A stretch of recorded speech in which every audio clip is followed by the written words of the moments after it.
I think there's three guys that I'm comfortable saying are three of the five best players ever. And it's Kareem, LeBron, and MJ. Kobe had no flaws. I don't like talking about guys' flaws, but if we're talking about the greatest ever, we should be allowed to pick apart people's games. That's all I'm saying. The reaction was instant. Social media erupted, especially Twitter. All of it sparked because one player finally spoke honestly about what he witnessed. No polish, no pretending. Andre Iguodala crossed an invisible boundary that most basketball conversations never touch. And watching JJ Redick scramble to smooth things over in real time was unreal. Let me break down what actually went down, because this moment perfectly captures where basketball debates stand today. This wasn't meant to be another safe, agreeable podcast exchange where everyone nods along and repeats the same recycled opinions. It started as a relaxed discussion about great players, but that tone vanished the moment Iguodala decided he wasn't going to hold back. Once he did, it became clear why so many players would rather stay quiet than speak their truth. You can't have any flaws. Because everybody, when they talk about the most skilled players, the same guys always get brought up. It's Kyrie, it's Kobe, maybe Kevin Durant's in there. They don't talk about LeBron. They don't talk about Shaq, because to them, the best player is based on aesthetics, not necessarily performance and effectiveness. Start with this. Andre Iguodala built his reputation by being the guy opponents had to worry about defensively. His role was to take on elite scorers, study their tendencies, expose weaknesses, and shut them down with discipline. He went head-to-head with Kobe Bryant and faced prime superstars on a nightly basis. This isn't a random fan throwing takes from the couch. It's someone who had to figure out, in real time, how to slow down legends. When Iguodala points out flaws, he's sharing insight earned in high-stakes NBA battles where every possession counted and millions were on the line. The discussion begins like any laid-back basketball conversation. The usual names come up in the greatest of all-time debate. Kareem gets his flowers, LeBron is mentioned, and naturally Michael Jordan enters the conversation. You have to really play hard. Does that hurt you physically? No, because when I play hard all the time. You know, there's no turn it on here, turn it off here. It's just 110% at all time. Everyone's nodding along, keeping things comfortable, acting like nothing unexpected is about to happen. Then Iguodala says something, and you can tell it's been sitting with him for years, like he finally decided he was done holding back. He put certain names in a completely different category, saying Kobe Bryant and Michael Jordan operated on a level that even other all-time greats never reached. Then he drops a single word that instantly changes the energy in the room. Flawless. The moment that word lands, you can almost see JJ Redick's mind racing. He knows exactly what Iguodala is implying without him needing to say it out loud. If Kobe and MJ were flawless, then everyone else must have weaknesses, including the player JJ, and much of the media have spent the last few years promoting as the undisputed greatest. And JJ can't let that idea sit. The problem is he can't really challenge Iguodala's point because on some level he knows it's coming from the truth. So instead of debating actual basketball ability, he pivots the conversation entirely, steering it away from on-court skill and into a completely different argument. You come to practice, he's on one leg. Like he was hurt the second year, he was on one leg the whole year and played 82 games. Wow. And so he practiced every day and he played every game on one leg. And so you're like, man, MJ, why don't you just sit up? How can I be the leader of the team and sit out and y'all going through all the credit? I gotta be there. I twist my ankle and I had a teammate, David Greenwood. He says, you know, you twist your ankle, young fella, come over and sit with me. You know, you need to. I said, no, man, I'm trying to make a name for myself. There's no way I can sit. You know, I need to get out there and show what I'm capable of. I want to play. I want to win. I want to make an impact. Suddenly, the discussion isn't about skill anymore. It shifts to rings, career length, eras, rule changes, and a flood of advanced stats pulled out one after another. JJ starts throwing every argument he can find, hoping something sticks. Meanwhile, you can almost see Iguodala thinking, that's not even what I was talking about. But that's always how this goes, because this is the part most people refuse to confront. Strip away the noise for a second. Forget the graphics, the spreadsheets, and the perfectly edited highlight reels.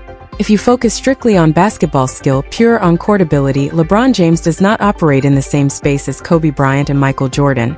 People can get angry, comments can explode, essays can be written, but none of that changes the reality.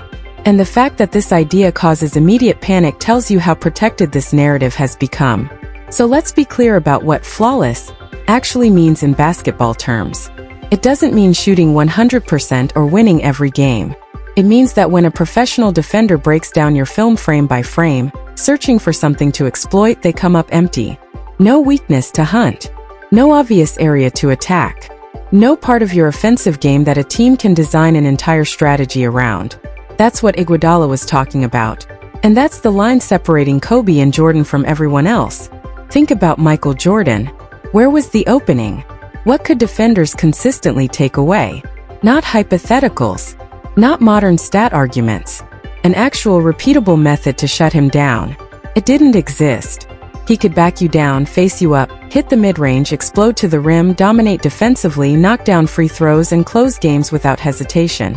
There was no hiding from him anywhere on the floor. Kobe Bryant was the same problem in a different package. Teams spent years trying to uncover a weakness and never found one. His footwork was surgical. His shot selection was aggressive, but he made the hardest shots under the toughest pressure. His confidence never cracked, and his free throws were automatic when games tightened up. There was no comfort guarding him, ever. Now comes the part people avoid. LeBron James, wide open, steps into a jumper and misses. For all his greatness, and he is great, there are visible gaps in his game that people acknowledge privately but rarely say out loud. His free throw shooting has always been inconsistent, and in critical moments those misses have shown up. That's not opinion. It's documented. His handle is strong but not elite, and it has failed him in big situations.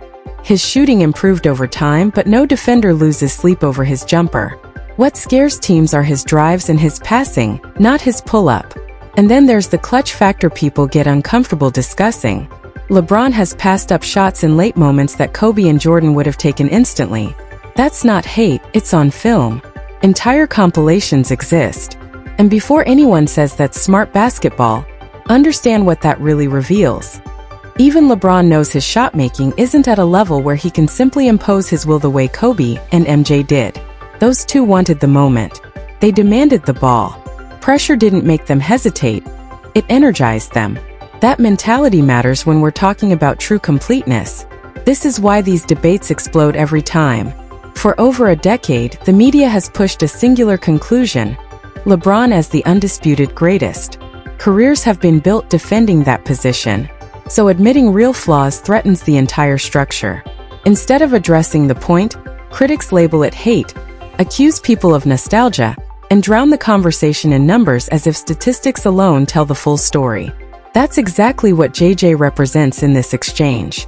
He isn't just defending LeBron, he's defending an entire way of evaluating basketball that prioritizes metrics over lived experience. Efficiency, assists, longevity, that's the language of analytics. But Iguodala speaks from a different world. A world where you had to step on the court and figure out how to stop someone possession by possession.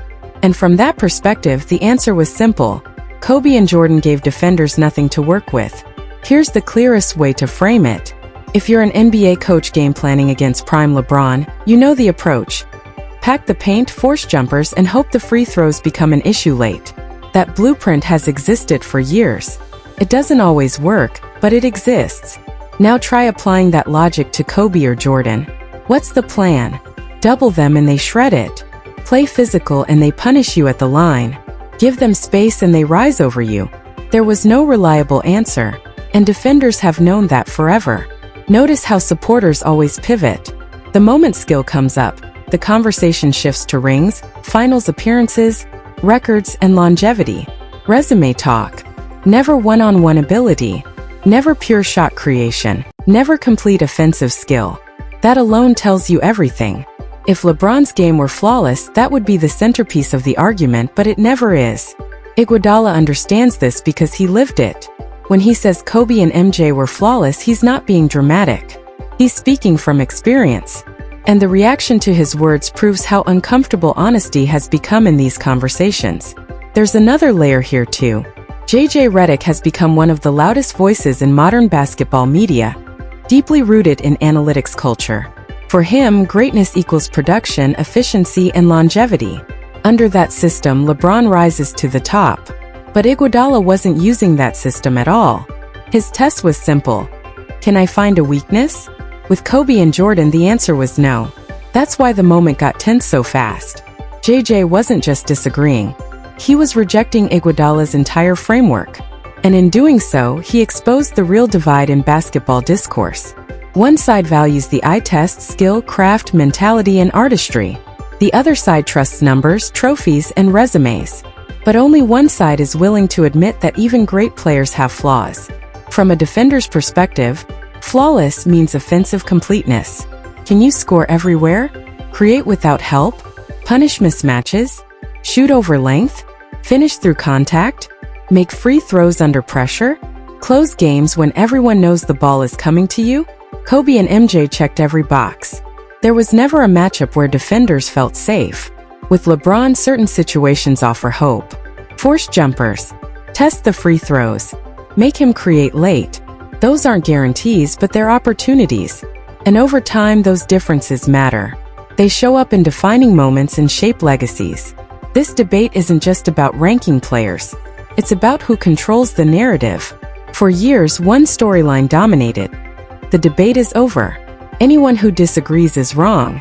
Iguodala disrupted that by simply saying what he saw. And that threatens everything. If the discussion shifts from longevity to skill, from numbers to completeness, LeBron's flaws become impossible to hide. Even free throws tell the story. Kobe at 83, 7%. Jordan at 83, 5%. LeBron at 73, 5%. That's a massive gap, especially in tight games. Free throws are uncontested. If you're not elite there, you're not flawless. Period. Iguodala didn't choose the easy route. He spoke honestly. And watching JJ scramble to redirect the conversation showed just how deep that truth cut. Because if flawlessness matters, then Kobe and Jordan stand alone. And that reality makes a lot of people uncomfortable. Maybe that discomfort is necessary. Maybe basketball debates need less protection and more honesty. Iguodala drew a line, Kobe and MJ on one side, everyone else on the other. You can argue where that line should be, but you can't question his conviction or his experience. So what do you think? Were Kobe and Jordan truly flawless, or does perfection not exist in basketball at all?